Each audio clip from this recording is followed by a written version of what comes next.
Prepare to be angry. Your government is deceiving you about the coronavirus and the need for coronavirus mandates. That's the topic of today's Bold and Blunt. And I'm your host, Cheryl Chumley, giving you a Christian conservative look at today's news, politics, culture, and events. So, are you one of these Americans out there who watch the science as it shifts daily on the coronavirus and who tries to accommodate and abide the government's best medical practices, but find yourself in constant states of confusion? Find yourself constantly trying to understand what the government means by this, what the government means by that? Well, I have a guest today who is going to clarify all. He is a repeat Bold and Blunt guest. His name is Michael Beatrice. He is the author of COVID-19, Lockdowns on Trial. He has done 3 editions of this book because the data keep piling up and changing, and he has done all the hard work for us, sifting through all the research and data and talking points of both media and government sources to give us a book of truth. And so he is here today on Bold and Blunt to discuss the latest in data, so we can understand what do we as individuals in America do in order to A, keep us safe from this virus, and B, keep our liberties. And all I can say is prepare to be angry because the government is deceiving us all. Before I get into that, before I get into my interview with Michael, I want to give a quick heads up to a special deal the Washington Times is offering, particularly for listeners of Bold and Blunt, and that is a 50% off deal on a year's access to the digital platform of the Washington Times. That digital platform gives you access to all the great commentaries, all the great news and investigative reports, and all the great podcasts for a full year, 50% off. Just go to washingtontimes.com/Cheryl, type in your info, and look, you'll have access to all the information the mainstream media wants you to ignore. And here's another reason to subscribe now. Not only do you get a 50% off discount, but this particular podcast, I can guarantee, is not going to stay long on social media. It won't be long before it gets blocked, before it gets blackballed, before it gets marked and earmarked as fake news, as false news, as dangerous news by the far leftists on social media who want to keep the truth about coronavirus data from the American people in control of the government to spin, to unspin, to spin again as it sees fit.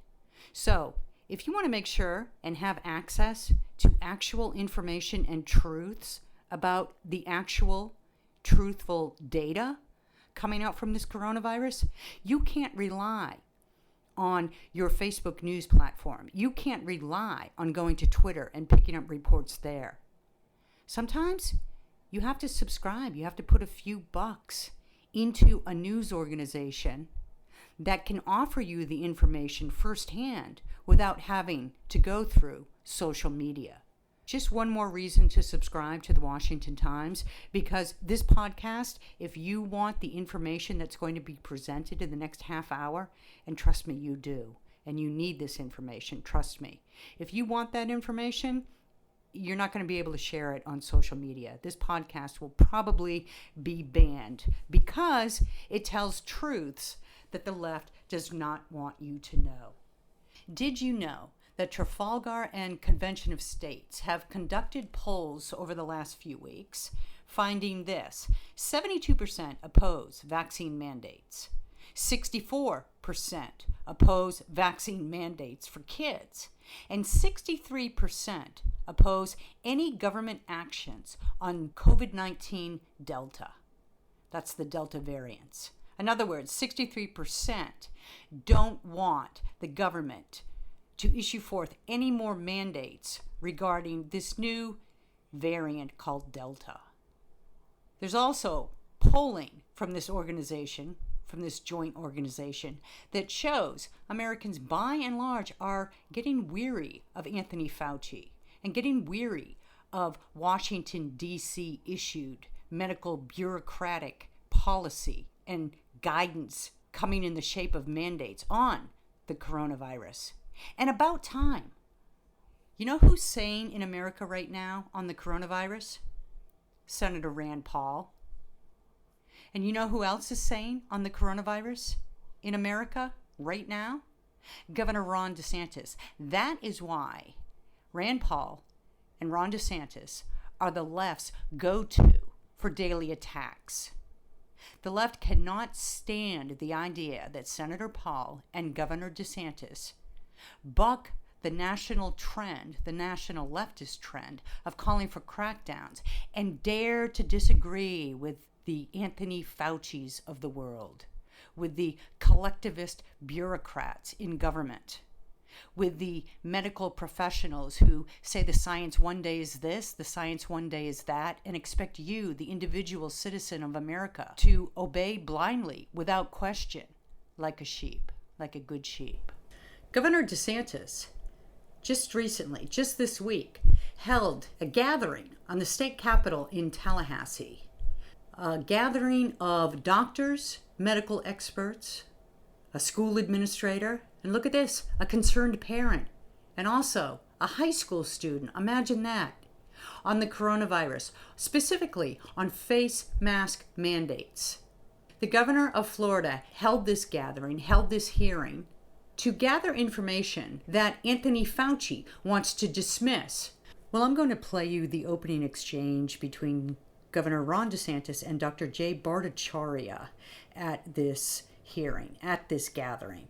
Dr. Jay Bhattacharya is a professor of medicine at Stanford University and a research associate at the National Bureau of Economics Research. He's also a senior fellow at the Stanford Institute for Economic Policy Research with an MD and a PhD. His information on face masks seems pretty scientific. Seems as if you might want to at least consider his viewpoint. Seems as if he might not be so easily dismissed as, say, I don't know, a scientist working for the government who depends on government funding and who is scared to go against Anthony Fauci, else face a loss of federal funding? I don't know. Dr. J seems somebody at least worth giving a listen to. First comes Governor DeSantis, then comes Dr. J. Let's just kick it off, Dr. Bhattacharya. Here we are going into the school year. We have, if you go back to where we were maybe at the end of May, in terms of now with how the media is treating this, you have Delta variant. They're tracking rising cases in the Sun Belt, which we expected on seasonal basis. Nevertheless, you're now having people talk about, well, as we get into the fall, what does it mean for schools? Some people potentially even raising the prospects of restrictions. So how should we think of Delta, and should that change anything we're doing with respect to schools?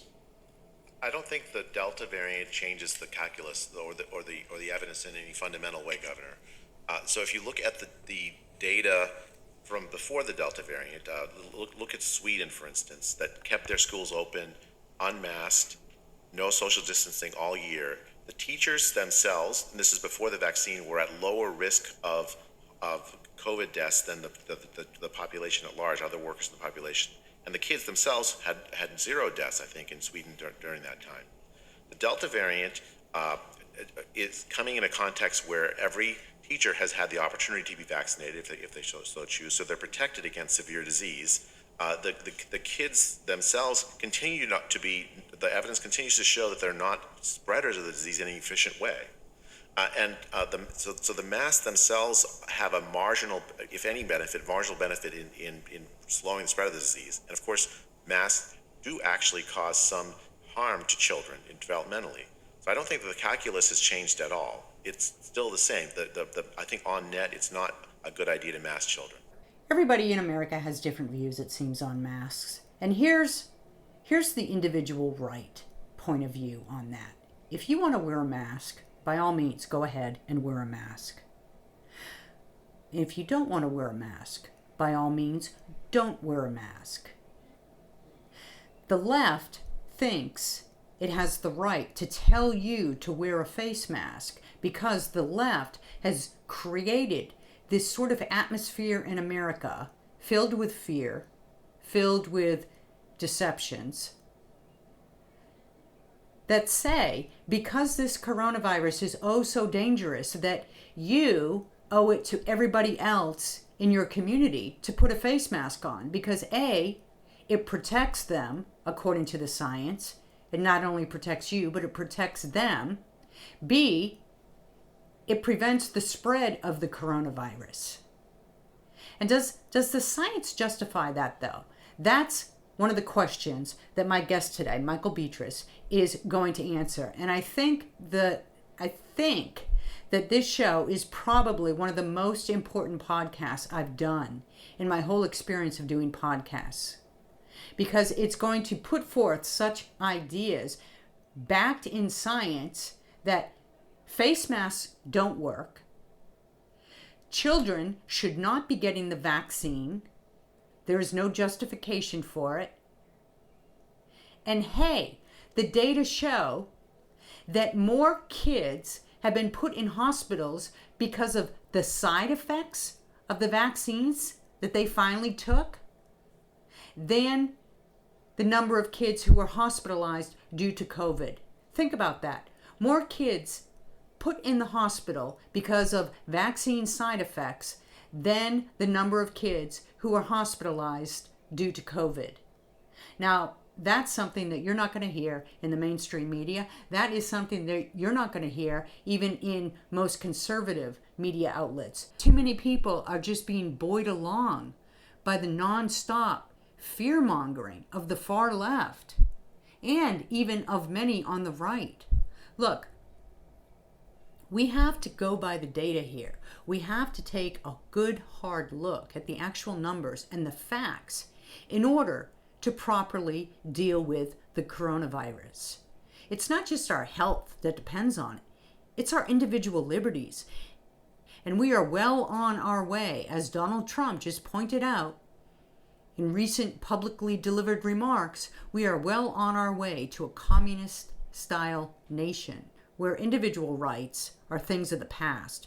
The notion of rights coming from God, not government, are figments of our imaginations. And the government holds control of just about every human activity that we're allowed to take. We are at the point in this country where we have to ask permission of government to do anything.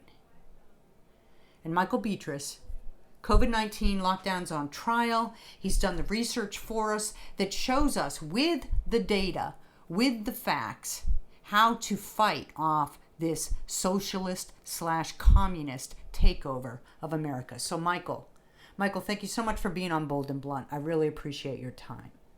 Thank you. It's been 6 months since we last spoke. Yes, and a lot has happened. And, your research that went into, the second edition of COVID-19 lockdowns on trial? Or is there a third edition on that as well?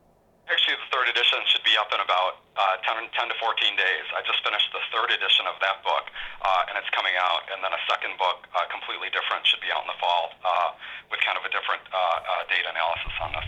Okay, so you have been studying the data on COVID for a very long time, enough to get 3 editions on your original book, again, the title, COVID-19 Lockdowns on Trial. And you and I were just discussing before we hit record here how puzzling it is that America is still where we're at right now with the coronavirus. What is the data telling you?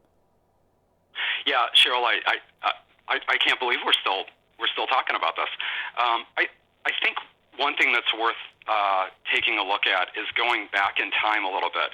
One of the things I framed up in the new book is sort of what was the science BC, before COVID, and what is the science AC, after COVID. And I think that's worth taking a look at because all the data before COVID, it's really not tainted. And so to start this off, you probably know who Emily Oster is. She's a professor at Brown. So she kind of plays it down the middle. She probably actually leans more to the left than the right, but she's been an advocate for reopening schools. She had a great quote, though. She said, "One of my least favorite phrases is studies say, because you can always find a study that says whatever is the thing that you think already. one of the things I try to do here is not just what does the study say, but what do all the studies say. So before COVID, the WHO in 2019 and the CDC in 2017, they created playbooks. And in those playbooks, they did not really support any of the mitigations for what we're in, which is a Category 2 pandemic. Kind of think of a Category 1 through 5 like a hurricane. Okay. So things that were recommended were voluntary home quarantining, possibly. The CDC had said there was a little evidence that supports the use of face masks by well persons in community settings, was one of the things. And they did speculate that closing schools for short periods of time, 2 to 4 weeks, could be appropriate. Same with colleges, but that was under the guise that an influenza pandemic was primarily spread by children. If you've got kids, parents know the flu primarily spreads through kids. Right. It runs rampant. That's, if we've been blessed by one thing, it's that COVID hasn't really impacted. They're ineffective transmitters, and they've been practically impervious to getting any kind of a severe illness. So we didn't really have science that supported lockdowns or any of these extreme measures before. And then face masks before COVID, there were studies in the Lancet and the Infectious Disease Society of America and the British Medical Journal. I could go on, and I cited all these. But really none of them, to go back to Emily Oster, really none of these studies advocated face masks before COVID-19 for people that were well for stopping viral particles. Right. So what is the difference with the coronavirus? Now, people who are frightened on the street will tell you, well, the coronavirus was this new virus. We didn't know anything about it, and people were dying, so we had to protect ourselves. Right, right. But I think it was sort of one of the things that the WHO said, they made a comment, is that there was a little evidence to support face masks. This was in 2019 for an influenza pandemic. They did say there was mechanical plausibility. What that means is it seems like it should work, right? It's a respiratory virus.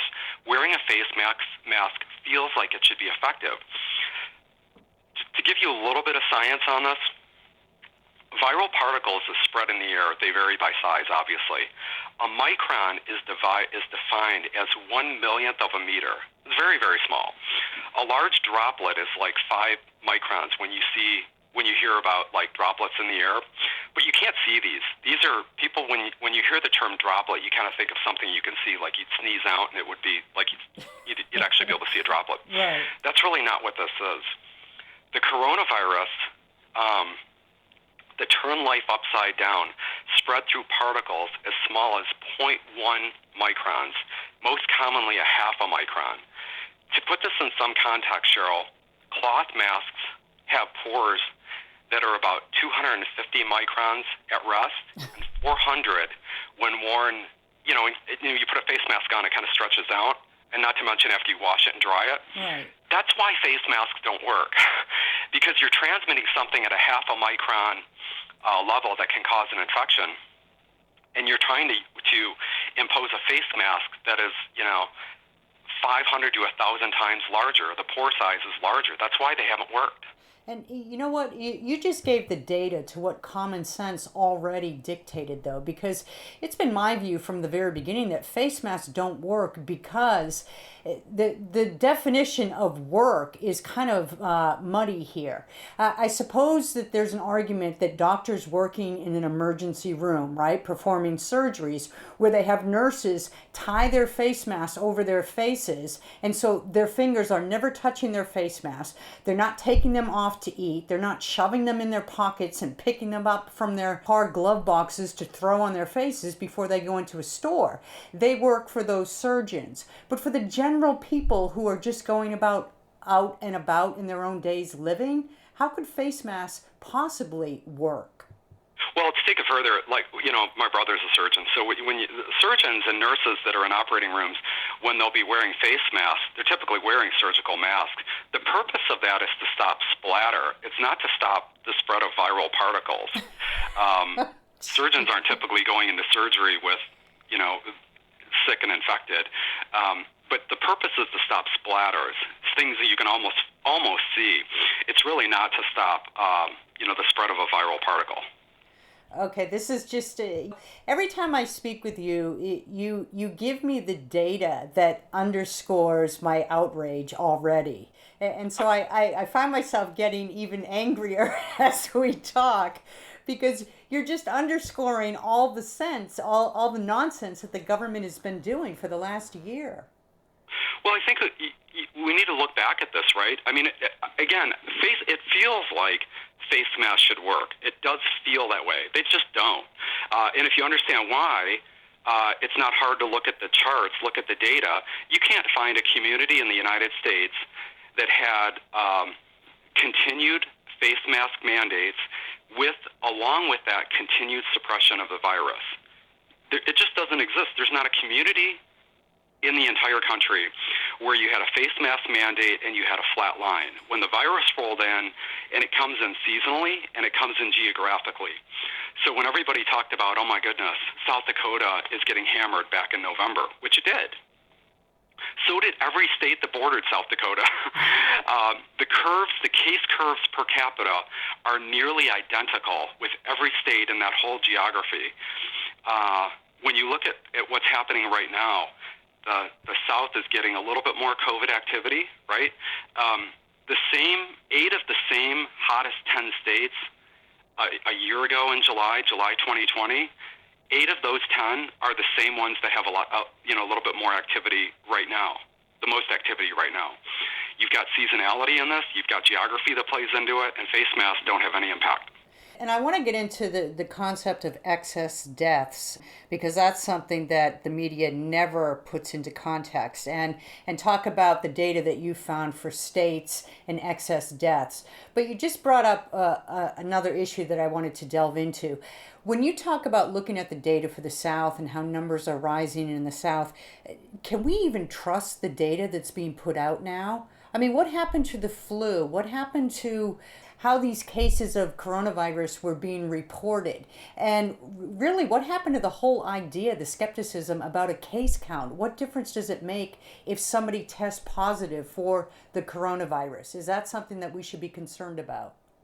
Well, there are a few things to unpack in there. Yeah.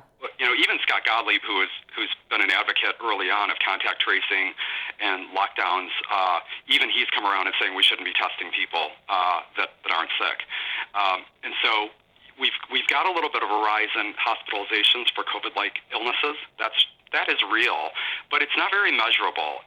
And so we're still running at around the 2% range in terms of hospitalizations, and so we're not even close to what we were last summer, let alone last winter. And we've got a couple things at play here. We've got natural immunity, which is having a big impact. We've had at least 175 million people that have probably been affected by COVID. And what we're seeing is people that have been naturally infected by COVID, they have much, much higher resistance to any variants or to getting reinfected than those that have had the vaccine. So the other thing is when you're hospitalized, they test everybody, and because we've got a lot of people that are might be catching it but not sick from it, we've always had an inflation. This kind of gets into the excess death number, but we've always had an inflation of about a third. So if we've had 600,000 COVID deaths, about 400 of those are real, and that's a real number, Cheryl. I mean, no argument there. Mm-hmm.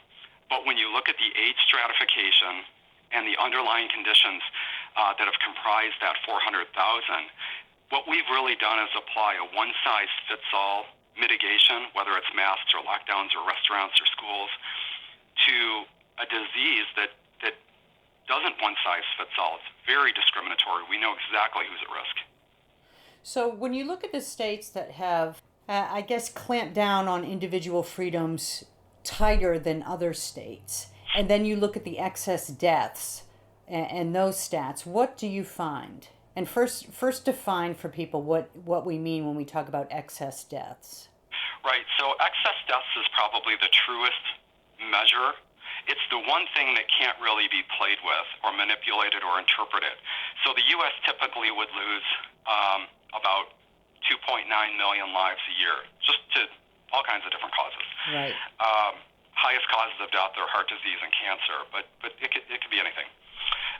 And so what you do is you take a look at the 2020 or the time period from the beginning of the pandemic to today, and you think how many extra people by state, how many more people died than were supposed to die.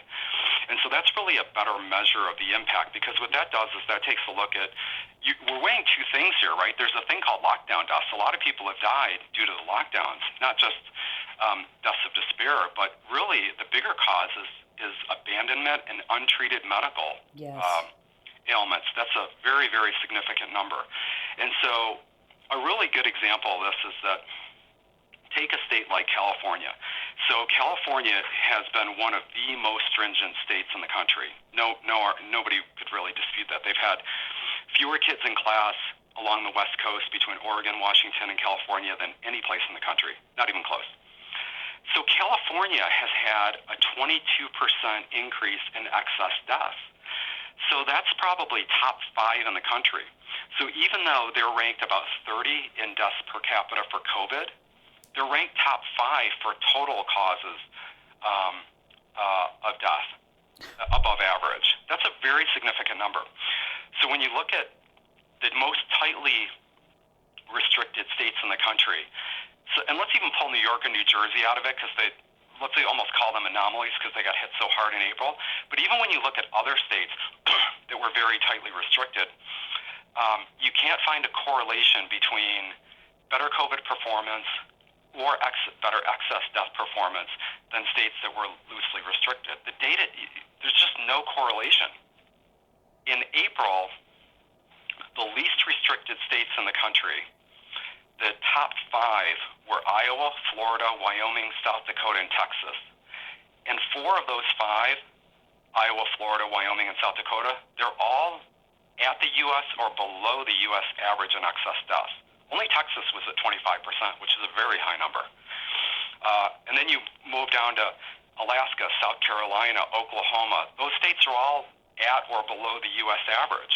So you just can't find correlating data that says, hey, we locked down, we required masks, and we had fewer excess deaths. It just hasn't mattered. And yet here we are, headed into the next school year, with already states and counties and communities around the nation pledging that all kids going to school have to continue to wear face masks on the bus, while in class, even outdoors on the playground. What should schools be doing instead? Well, so we've got pockets of data to draw from. One of those is from a study in Norway. We know what Sweden's been doing. And we've got private schools in America. It almost reminds me of the movie in Rambo 2. This is stuff I'm back away. When John Rambo, Stallone's character, was all mad, and he said to the guy who was hiding all the data, where the prisoners were, he said, you know where they are, go find them. Well, the CDC would know where these private schools are, where they've been unmasked and they've had normal protocols. They just haven't chosen to publish a study on that. But where we've had this, there's no data that supports that there's been a above average community breakout with normal protocols where we've had them in places that have had breakouts. And so kids should be going back to school with normal protocols. Cheryl, 1 in a million kids under 17, 1 in a million kids have died of COVID. Kids are 60 times more likely to die from a combination of a suicide, homicide, overdose, or a car accident than COVID. So you're telling me, just to be clear, that the data shows kids should be going back to school without face masks. There is no data out there that justifies slapping face masks on kids to go to school this fall. No. And to tell you, take it even further, I'll tell you one of the most tragic things. You and I talked about this beforehand, but my son and I just spent some time in some of the national parks out west. And so we'd see these adults that are apparently, I'm assuming they were vaccinated because they weren't wearing masks, but they had their little kids' masks. And it was outdoors, and we were out there during that heat wave when it was over 100 degrees all along the West Coast. So we're in Yosemite National Park, up a trail where you're exerting a little bit of energy, right?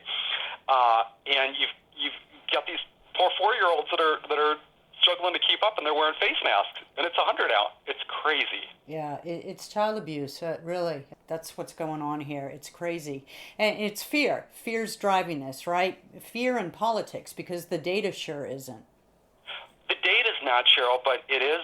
If you don't do what you do or do what I do, you might, there was a study that I cited in the new book, and I'll send you this link afterwards if you'd like to see it. It was something like 85% of all the news that's come out on COVID has been negative and fear-oriented, whereas in other countries, and they sampled several different EU countries, it's more like 50 to 55%. So almost all the bit news that we get is sort of around fear, and it's bad news. And so if you don't follow the news closely, honestly, can you blame a lot of people for not maybe diving into this and having that critical thinking? I more feel like a lot of Americans are victimized by the media in this than it's child abuse. Yeah. I almost feel sorry for them. Can't blame individuals, like you said, because what they're being fed through the media is nothing but nonstop fear. And the media could do a great service here by putting things in proper context. It doesn't take that long to do it, but the media refuses to do that by and large. I just want to go back quickly to something you said, and I just want to know if this is a statistic or if this is just a saying, kind of. You said there was more than 1 in a million chance of a child dying from COVID. Is that statistically backed? There really are no cases of children dying specifically from COVID? So I can send you the chart for 2020 when we get off the phone. It's exactly 1 in a million. Like they literally do the chart based on deaths per million, and for COVID, for kids under 17, there's a number 1 there. It's not my number. Wow. It is exactly 1 in a million. And I can send you that. It's a great data point. And it was very alarming because it not only showed that, but it showed the deaths per million for all these other causes. That's how I got the 60. This was a CDC number. This isn't my 60 times of all these other things that are more risk for kids. That's a CDC data point, and it was fascinating. And I want to add one more thing about what we were talking about with the media. And just to punctuate this, this has been the greatest ad campaign in the history of advertising, right? New Coke, everybody on the planet would be drinking New Coke if they had this campaign back in the 80s that the media's put around COVID and COVID fear. It's been amazing. It should be an amazing study for advertising students in the future. Yeah, you're probably right. It's been evil in my mind. That's more what it's been. But let's go back to some of the talking points that you hear about in the media now about the Delta variant. Okay, so maybe the coronavirus, COVID, isn't that fatal to children or isn't that harmful to children, but this Delta variant, we're told, sure is, and we need to take cautions with the Delta variant. How do you respond to that? There's no data that backs that up. There's no data that backs up that we've got.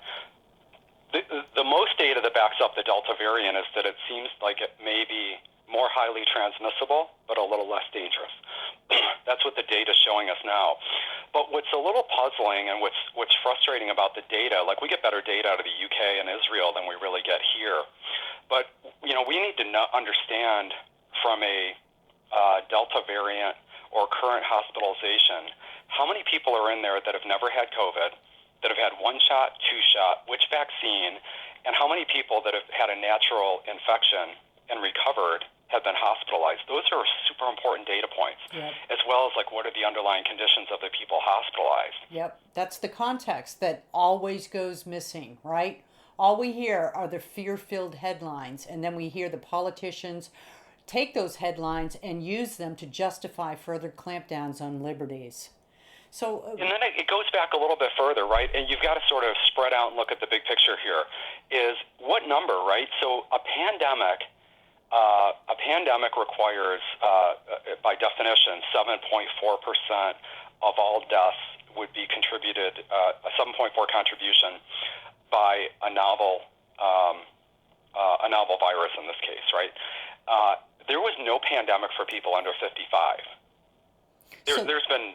Say that again. If you looked at healthy people under 55, you wouldn't really know COVID existed.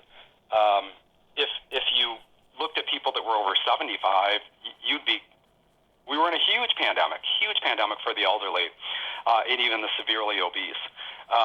But again, it's not a one-size-fits-all risk factor here. Okay, so go back to what you just said about the definition of pandemic. So, what was that number? How is that defined again? 7.4% of deaths contributed by a new virus. So if you figure that you've got 3 million people that, just for simple numbers, 3 million people that die in America, you're looking at about a couple 100,000 incremental deaths by a novel virus. That would be, by definition, a pandemic. We have not reached that for really the under 55 group, but we blew it out for the over 70 group. Okay, so rightly, should this be called a pandemic then in America? Or should That's a pandemic. No question about it. Okay. It's a Category 2 pandemic. It checks every box as a Category 2 pandemic. Okay, but we do know who it affects more, what age group, what demographics more than others. Yeah, so what's important in this is that all the pandemic planning that went into place prior to COVID, and even going back to the Spanish flu, is like if you look at the Spanish flu, it had a curve that was sort of weird. It looked like a W. You've got a copy of my book. You can look at one of the first few pages, and there's a chart on it. But very, very young people were susceptible to this, and then it dipped down. It rose back up for people that were 20 to 40, primarily even healthy men, right? That's why it one of the things that effectively ended World War I. Slumped back down, and then the very elderly were susceptible to this. So it was very age stratified. It was interesting in that sense. COVID isn't like that. There's almost unmeasurable deaths for people under 30. I mean, if you're under 30 and healthy, and you got the vaccine, I don't want to say you don't understand the data, but parents that are vaccinating healthy teenagers, they've got no understanding of the data right now. No understanding of it. There's no reason at all to vaccinate healthy youth. If you believe in the vaccines and the people that are at risk got the vaccine, you have to wonder why anybody else needs it. By the way, I'm not anti-vax. I'm Right. 54, I'm skinny, I'm healthy, and I got the J&J vaccine. I'm probably at the break-even point of possibly being at risk. And so I'm not an anti-vaxxer on this. But if you're not in an at-risk category, meaning way not at risk, like you're under 30 and healthy, these vaccines, they seem to be, what the data is showing, is therapeutic at best. They've got some efficacy. It's probably in the 30 to 70% range, and more time will bear that out. But they've also got side effects that have prompted more vaccine-related deaths than all vaccines combined in America for the last 30 years. Oh, you're kidding. More kids have gotten hospitalized over the vaccines than they have from COVID. By the way, again, I'm not an anti-vaxxer. It's just understanding the data. It's taking the vaccines is a good move if you're in an at-risk category. I believe that. If you're young and healthy, it just doesn't make any sense. So the data shows more kids have gotten hospitalized from the vaccine than from the coronavirus itself. Yes. That is astonishing, especially when you consider that colleges in America are mandating vaccines as a condition for students returning to campus. Yeah, it's crazy, particularly when you look at, I don't know what the number is now. I don't know how well it's tracked, but it's got to be over 1 million college kids got COVID, right? But like my son got COVID, so he's got 3% body fat. He's 21 years old. He's a D1 athlete. He got COVID. And he asked me, should I get the vaccine? And I said, no, you've got better immunity than somebody that got vaccinated that didn't have COVID. Why would you get it? But he would be one of those people that could potentially be, kept out of class. He's not going to be at where he's going, but he could be, and that's just not understanding the science. Wow. This is angering for a lot of parents out in America, probably who are going to be listening to this and then thinking that their kid has to make the decision whether to return to campus and take a vaccine that they don't even need with serious side effects in some instances, or just stay home and choose a different path in life. Yeah, I mean, again, minus outliers, we know exactly from an age stratification perspective and from an underlying condition perspective who's at risk. And so if you're in one of those categories and you take the vaccine, By the way, you look at nursing homes, right? If we pull all the nursing home deaths out, we wouldn't have even had a statistical pandemic. All the nursing home deaths that came out of this. And so if those people are protected, I have to keep wondering, if you believe in the vaccines, knowing that natural infection is actually better, this goes back to the Great Barrington Declaration sort of perspective, why do you care if a 12-year-old took the vaccine? And it's an experimental vaccine. It's sort of in a trial phase. Again, I'm not an anti-vaxxer, but I do look at the data. It doesn't make sense to require vaccines in healthy kids. Now, there are plenty of people out there that will say, well, kids can still be carriers, and so they can carry that virus and give it to a grandmother, and then the grandmother can die from the coronavirus. How do you respond to that? Well, the grandmothers, almost, something like 85%, some very high number of all elderly people have already been fully vaccinated. If you believe the vaccines work, why do you care? The second thing is only something like 4% of all school-age kids live with elderly people. So do you create a policy around the 4% or the 96%? Apparently, right? What we're doing. So what have we learned from this last year and a half, and where do you see us headed? So, right. So on what we've learned, COVID-19, it's got a seasonal aspect to it, no question. There was no pandemic for those under 55, by definition. Again, kids have a 1 in a million chance of dying from COVID, and I went into some of the other stuff around things that are of greater risk that we just take for granted. Schools with normal protocols are not more dangerous than what we did last year. Face masks, they haven't suppressed COVID-19 anywhere. I wish they did, but they just didn't. Immunity post-infection, it's far stronger than vaccinated immunity based on what the data is showing. Things like closing indoor dining, capacity restrictions, they just didn't do anything. There's no data that shows that places that did that did better than places that didn't. So if I was going to recommend some of the things that we should be doing, one, we need to stop the case hyping. We're in more of a case-demic than a pandemic. And we need to get more detail on the people that are getting sick, like we talked about earlier. Stop face mask mandates. Those should be optional. Schools, again, open with normal protocols. Create more awareness that obesity is a huge number one underlying condition for young people. Huge. Stop the vaccine mandates. We're still effectively in a trial, and they're not, quote, approved. They're kind of proving out to be a little more therapeutic than what we consider to be a traditional vaccine. Again, that's a good thing for people that are at risk, and for people that aren't. 55 might be that break-even point, but if you're under 40, under 35, and healthy, you should probably wait and just see how some of the data unfolds. For sure, if you're a kid, a healthy child, waiting is to me a prudent move as a parent.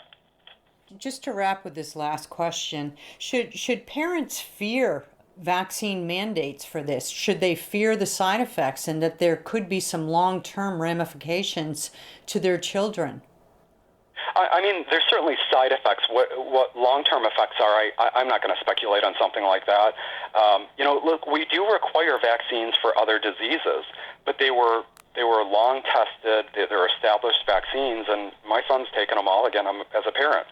I just think for something like this that we're still in more of effectively a trial phase, and because kids aren't at risk like they are for things like meningitis or the measles or chickenpox or whatever. Because of that, it's a prudent move to sit this one out for a little while. Michael Beatrice, author of COVID-19 Lockdowns on Trial and the upcoming book on your latest COVID-19 research. Look, this was a great discussion, great information, and you've given us a lot to think about. I really appreciate your time. Thank you so much. There you have it, what I consider the most important, or at least one of the most important, Bold and Blunt shows that I've done since the beginning of my Bold and Blunt podcast. Look, the takeaway here is this. The takeaway not just from this Bold and Blunt podcast episode, but the takeaway from the entire year and a half of the coronavirus chaos that we have been dealing with, not just in America, but around the world. The takeaway is this: individual rights matter most. We have to fight the fear, because the loss of individual freedoms, the loss of the concept of rights coming from God, not government, is something that America will not recover from. Once that goes, so goes America. And trust me on this. The left is busily using this coronavirus to cripple our Constitution and steal our individual freedoms, our God-given freedoms, and in the process, set themselves up as the God of the future. The left wants our worship, and the coronavirus is one way that they're going to get it. It's one way that they're seeking it. Thanks for listening. Tune in next time. And don't forget, subscribe to Bold and Blunt, and subscribe to the Washington Times, WashingtonTimes.com/Cheryl, 50% discount right now for a year's access to the digital platform of the Washington Times, because you won't get this show on social media for long. You're going to have to be a subscriber in order to hear it. Take care. God bless America. Stay blunt. Stay bold.